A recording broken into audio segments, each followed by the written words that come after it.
Hey guys, welcome to Journey to Illustration. I'm so sorry I haven't updated in a while. My apologies. I was planning to film an episode week before last, but I woke up Sunday morning so sick that even eating soup seemed to exhaust me. And because of that, I'm a little behind. I'm so sorry.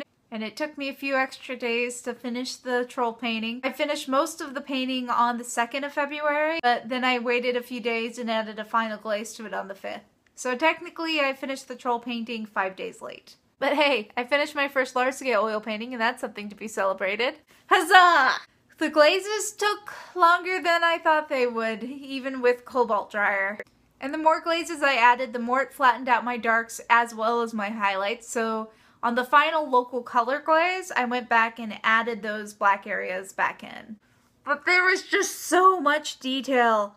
That detail just seemed to take forever. Why did I decide that doing such an intricate flower wreath on the head was a good idea? Don't get me wrong, the flower wreath was a lot of fun to paint, but you know, it was just a little meticulous. Then there was also the jewelry and the fairies themselves and the fur. The fur was really hard to paint. Overall, I'm happy with the way it turned out, but I definitely see areas for improvement.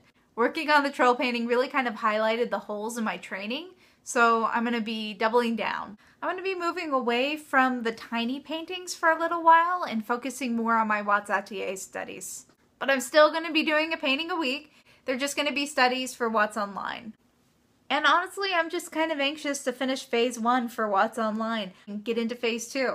I'm coming up on the 1-year mark of enrolling on Watts Online, and I just kind of want to keep up with my progress. Which brings me up to what I did this last week. So I did a black and white portrait study in gouache of a young female in profile, and it took a little longer than my last one did. I really got into the details of painting the hair. But honestly, the hardest part for me was getting the subtle tones of the face and then blending. So I built up my tiles and then I smoothed them out, and I felt like I almost kind of ruined some of the tiles when I smoothed them out. Like they kind of became blotchy. So I spent a little bit of time trying to go back and fix those. It was hard work, I'm not gonna lie. But honestly, I also really loved the challenge. So yeah, hopefully this week I'll be able to get another gouache study done. I'm finally graduating from black and white gouache studies to doing something called the Zorn palette, which is cadmium light red or vermilion, yellow ochre, black, and white paint, and then you mix those to make all sorts of different tones. So your purples would be red and black with a little bit of white, or your greens would be yellow with black. So it's still not full color, but it's a nice introduction to a limited palette. So that honestly makes color in gouache a little less intimidating for me. And I'm really looking forward to it. Hopefully I'll have results to show you guys here next week. I'm also participating in the skill building challenge for Watts Online this month, and that will consist of 2 fully rendered figure drawings, 1 female, 1 male, that I will post in the Watts Online forums for critique and also as competition between my fellow students. So fingers crossed. As you can see behind me, I've already done the lay-in and the tonal map for 1 figure study. I actually went through first and did a study from Jeff Watts' drawing of that same pose, and then I redid the drawing from the photo myself. And this actually isn't my first time drawing this pose either. I first drew it back in October, and it was really a struggle for me then. This time, not so much. It's still challenging, but it was a fun challenge. I felt like I could navigate around the human figure a little better than I could last time. But this is where I stopped with the drawing last time, so I can't wait to see what it will look like with the full shading in. I know this is a painting vlog, but I'll be sure to share that with you guys too next week.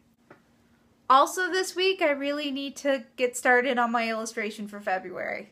I have my thumbnails and my value comps down, but I need to do my preliminary drawing tonight.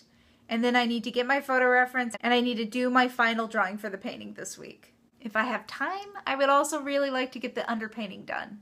I feel so behind, and February is going to be such a busy month for me. I also have a 3-day workshop next week, and a convention to go to. And my husband and I were going to go out of town to celebrate Valentine's Day / missed anniversary. So I'm just going to have to learn how to bend the rules and laws of time.